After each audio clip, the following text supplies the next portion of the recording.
Friend, स्वागत है आपका अपने चैनल आज क्लास में। आज की इस वीडियो में संस्कृत के काफी महत्वपूर्ण 40 ऑब्जेक्टिव प्रश्न हम आपको बताएंगे।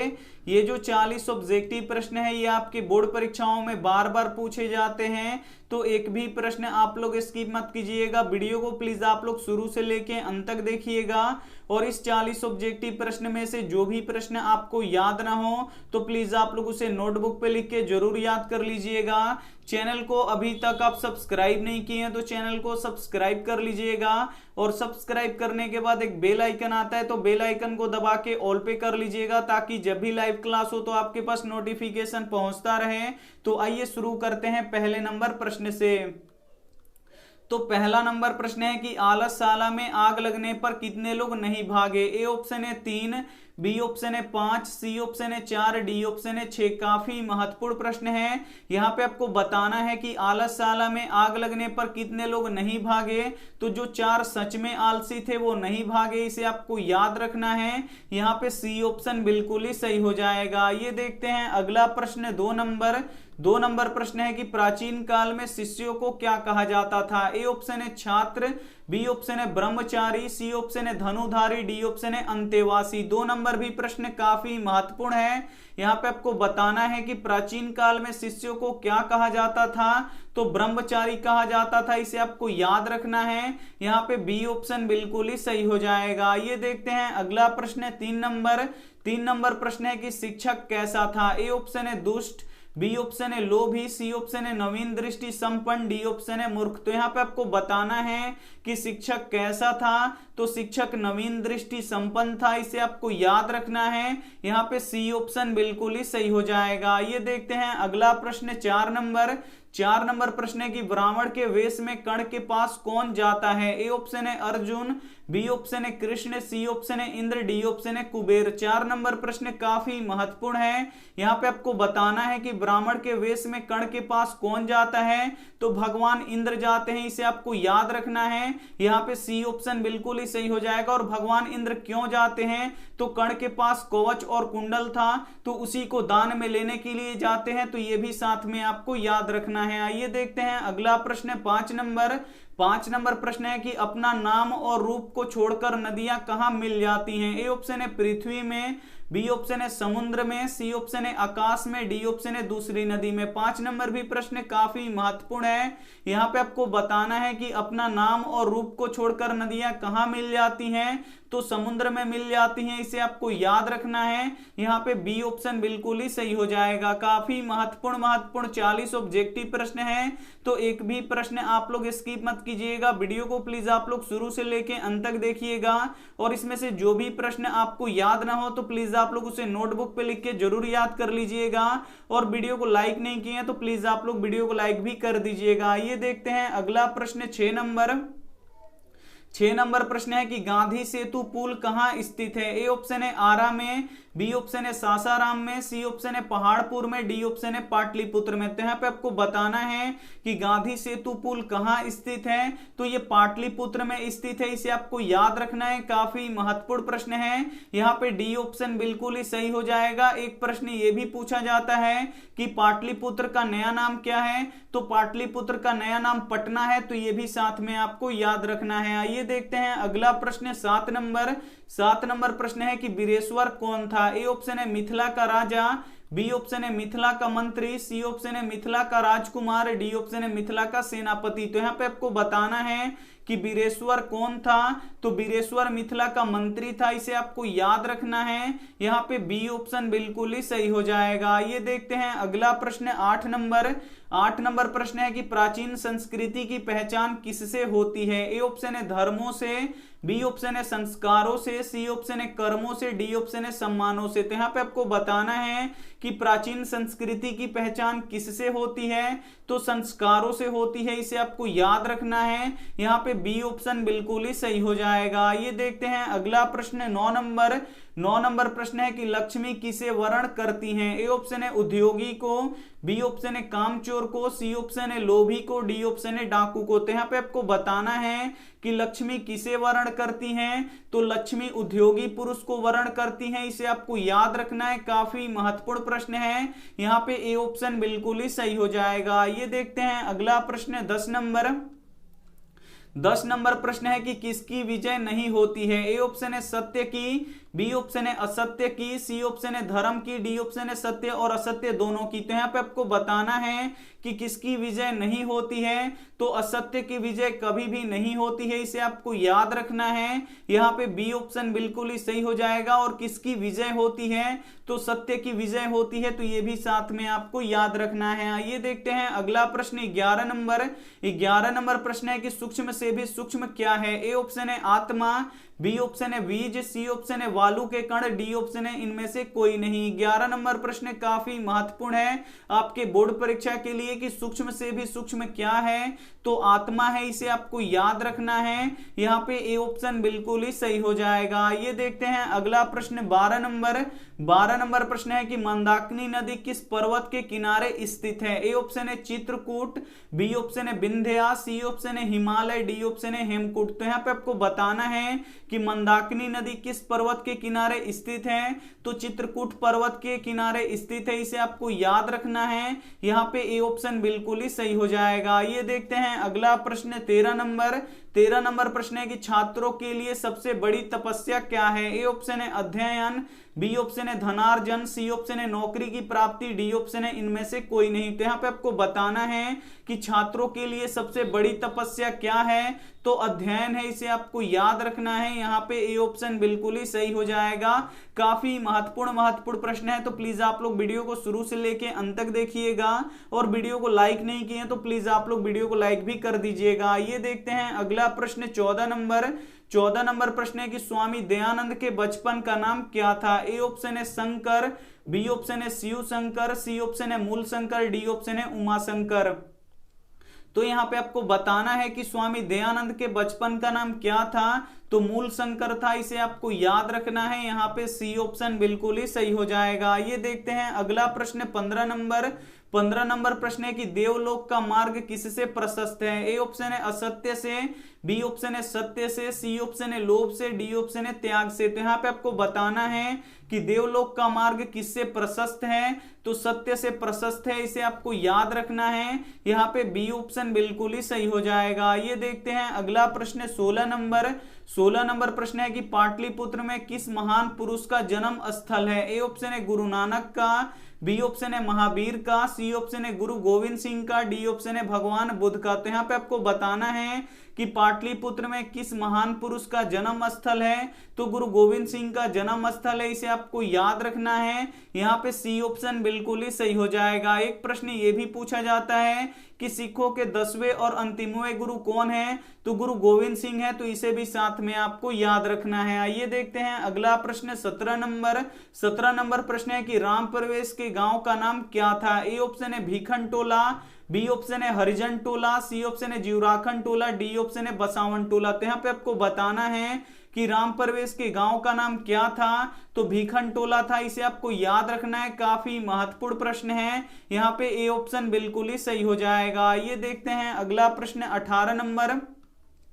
18 नंबर प्रश्न है कि स्वामी दयानंद का जन्म कहाँ हुआ था? ए ऑप्शन है गुजरात में, बी ऑप्शन है मध्य प्रदेश में, सी ऑप्शन है बंगाल में, डी ऑप्शन है उत्तर प्रदेश में। तो यहाँ पे आपको बताना है कि स्वामी दयानंद का जन्म कहाँ हुआ था, तो गुजरात में हुआ था, इसे आपको याद रखना है। यहाँ पे ए ऑप्शन बिल्कुल ही सही हो जाएगा। और किस गांव में हुआ था, तो टंकारा नामक गांव में हुआ था, तो ये भी साथ में आपको याद रखना है। आइए देखते हैं अगला प्रश्न 19 नंबर।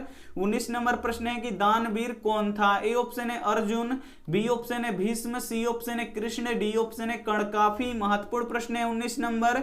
यहाँ पे आपको बताना है कि दानवीर कौन था, तो दानवीर कर्ण थे, इसे आपको याद रखना है। यहाँ पे डी ऑप्शन बिल्कुल ही सही हो जाएगा। ये देखते हैं अगला प्रश्न 20 नंबर। 20 नंबर प्रश्न है कि अशांति सागर के किनारे कौन दिखते हैं? ए ऑप्शन है विद्यालय, बी ऑप्शन है संसार, सी ऑप्शन है राष्ट्र, डी ऑप्शन है विदेश। तो यहाँ पे आपको बताना है कि अशांति सागर के किनारे कौन दिखते हैं, तो संसार दिखते हैं, इसे आपको याद रखना है। यहाँ पे बी ऑप्शन बिल्कुल ही सही हो जाएगा। ये देखते हैं अगला प्रश्न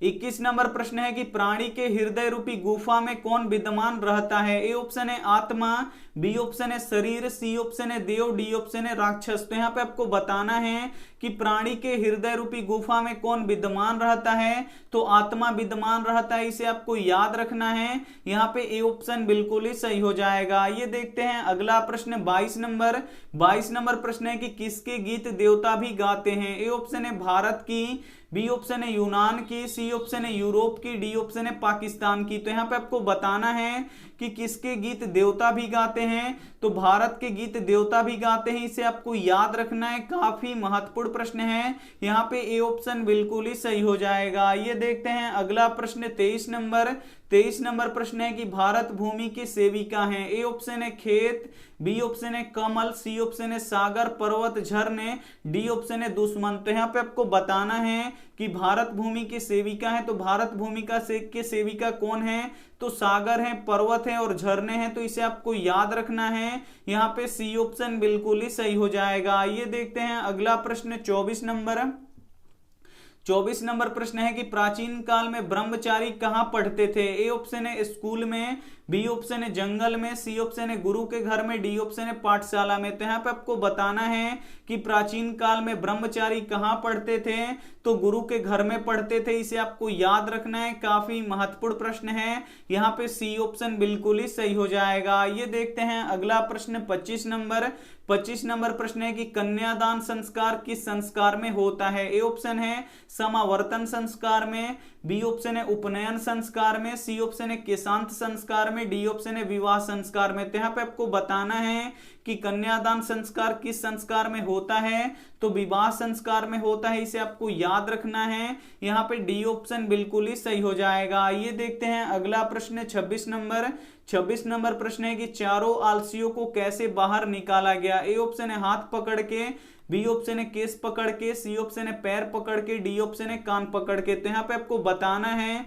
कि चारों आलसियों को कैसे बाहर निकाला गया, तो केस पकड़ के बाहर निकाला गया, इसे आपको याद रखना है। यहाँ पे बी ऑप्शन बिल्कुल ही सही हो जाएगा। ये देखते हैं अगला प्रश्न 27 नंबर प्रश्न है कि धूर्त कृत्रिम आलस दिखाकर क्या ग्रहण करते हैं? ए ऑप्शन है दान, बी ऑप्शन है धन, सी ऑप्शन है भोजन, डी ऑप्शन है जल। तो यहाँ पे आपको बताना है कि धूर्त कृत्रिम आलस दिखाकर क्या ग्रहण करते हैं, तो भोजन ग्रहण करते हैं, इसे आपको याद रखना है। यहाँ पे सी ऑप्शन बिल्कुल ही सही हो जाएगा। ये देखते हैं अगला प्रश्न 28 नंबर प्रश्न है कि हमारा कर्तव्य भारत के प्रति क्या होनी चाहिए? ए ऑप्शन है राष्ट्रभक्ति की, बी ऑप्शन है देशभक्ति की, सी ऑप्शन है मित्र भक्ति की, डी ऑप्शन है शत्रु भक्ति की। तो यहाँ पे आपको बताना है कि हमारा कर्तव्य भारत के प्रति क्या होनी चाहिए, तो राष्ट्रभक्ति की होनी चाहिए, इसे आपको याद रखना है। यहाँ पे ए ऑप्शन बिल्कुल ही सही हो जाएगा। ये देखते हैं अगला प्रश्न 29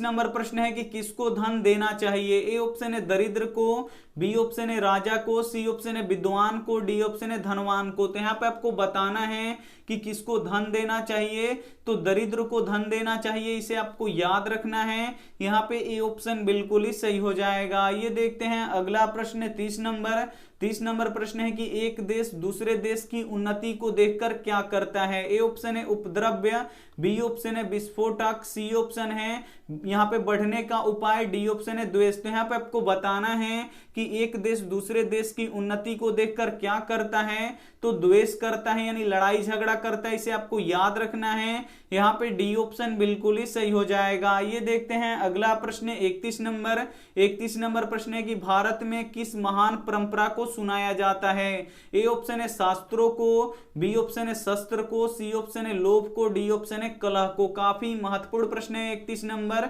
यहाँ पे आपको बताना है कि भारत में किस महान परंपरा को सुनाया जाता है, तो शास्त्रों को सुनाया जाता है, इसे आपको याद रखना है। यहाँ पे ए ऑप्शन बिल्कुल ही सही हो जाएगा। ये देखते हैं अगला प्रश्न 32 32 नंबर प्रश्न है कि कुंती का कौन पुत्र था? ए ऑप्शन है इंद्र, बी ऑप्शन है ब्रह्मा, सी ऑप्शन है कर्ण, डी ऑप्शन है दुर्योधन। तो यहाँ पे आपको बताना है कि कुंती का कौन पुत्र था। तो कर्ण कुंती के पुत्र थे, इसे आपको याद रखना है। यहाँ पे सी ऑप्शन बिल्कुल ही सही हो जाएगा। और जो कर्ण थे ये बहुत ही दानवीर आदमी थे और कर्ण के पास जन्म से ही कवच और कुंडल था, तो ये भी साथ में आपको याद रखना है। आइए देखते हैं अगला प्रश्न 33 नंबर। 33 नंबर प्रश्न है कि शरीर में सदैव रहने वाला मनुष्यों का महान शत्रु कौन है? ए ऑप्शन है दया, बी ऑप्शन है लोभ, सी ऑप्शन है काम, डी ऑप्शन है आलस। तो यहाँ पे आपको बताना है कि शरीर में सदैव रहने वाला मनुष्यों का महान शत्रु कौन है? तो आलस है, इसे आपको याद रखना है। काफी महत्वपूर्ण प्रश्न है ये आपकी बोर्ड परीक्षा के लिए। यहाँ पे डी ऑप्शन बिल्कुल ही सही हो जाएगा। ये देखते हैं अगला प्रश्न 34 नंबर।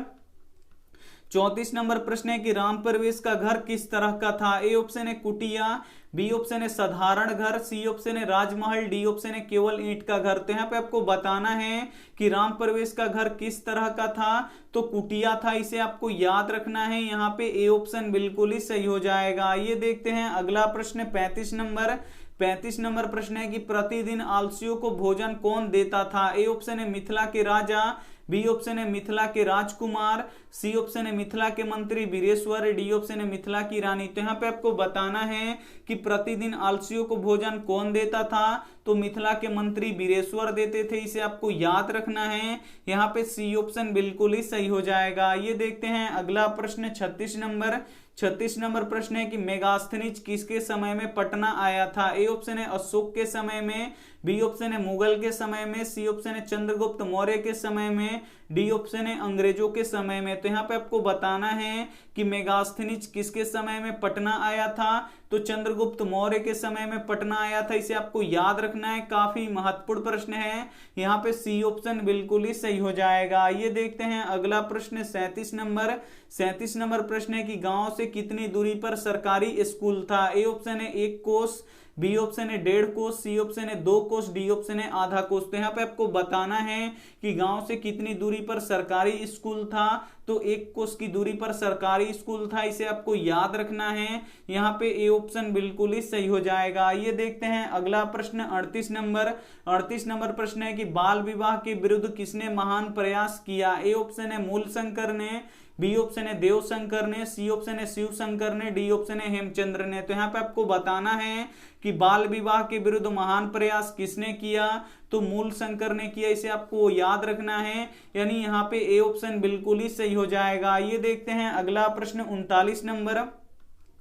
39 नंबर प्रश्न है कि वीरेश्वर का स्वभाव कैसा था? ए ऑप्शन है दानशील और ईमानदार, बी ऑप्शन है कोमल, सी ऑप्शन है कठोर, डी ऑप्शन है निर्दयी। तो यहाँ पे आपको याद रखना है कि वीरेश्वर का स्वभाव कैसा था। तो दानशील और ईमानदार थे, इसे आपको याद रखना है। यहाँ पे ए ऑप्शन बिल्कुल ही सही हो जाएगा। ये देखते हैं अंतिम प्रश्न 40 नंबर। 40 नंबर प्रश्न है कि राम प्रवेश ने स्नातक परीक्षा में कौन सा स्थान प्राप्त किया? ए ऑप्शन है उच्च स्थान, बी ऑप्शन है निम्न स्थान, सी ऑप्शन है प्रथम स्थान, डी ऑप्शन है द्वितीय स्थान। तो यहाँ पे आपको बताना है कि राम प्रवेश ने स्नातक परीक्षा में कौन सा स्थान प्राप्त किया। तो प्रथम स्थान प्राप्त किया, इसे आपको याद रखना है। यहाँ पे सी ऑप्शन बिल्कुल ही सही हो जाएगा। यहाँ पे हम आपको काफी महत्वपूर्ण 40 ऑब्जेक्टिव प्रश्न बता चुके हैं जो आपके बोर्ड परीक्षा के लिए काफी महत्वपूर्ण रहेगा। और बिल्कुल ऐसे प्रश्न आपके बोर्ड एग्जाम में पूछे जाएंगे, ये हमारा गारंटी है। तो इसमें से जो भी प्रश्न आपको याद ना हो तो प्लीज आप लोग उसे नोटबुक पे लिख के जरूर याद कर लीजिएगा। और वीडियो को लाइक नहीं किए तो प्लीज आप लोग वीडियो को लाइक कर दीजिएगा। और यहाँ पे देखिए ये होमवर्क प्रश्न, इसका जवाब आपको कमेंट बॉक्स में देना है कि किसकी महिमा सर्वत्र गाई जाती है। ए ऑप्शन है देव की, बी ऑप्शन है भारत की, सी ऑप्शन है विश्व की, डी ऑप्शन है पाटलिपुत्र की। तो इसमें से जो भी ऑप्शन आपको सही लगे वो आप हमें कमेंट कर दीजिएगा। आपके कमेंट का हम इंतजार करेंगे। वीडियो को लाइक नहीं किए तो प्लीज आप लोग वीडियो को लाइक कीजिएगा, अपने दोस्तों के पास इस वीडियो को जरूर शेयर कीजिएगा। चैनल को सब्सक्राइब नहीं किए तो चैनल को सब्सक्राइब करके साथ में बेल आइकन को ऑल पे दबा लीजिएगा, ताकि जब भी लाइव क्लास हो तो आपके पास नोटिफिकेशन पहुंचता रहे। Thank you for watching. मिलते हैं अगले वीडियो में, तब तक अपना ध्यान रखिए, मन लगा के पढ़ाई कीजिए। Take care and bye.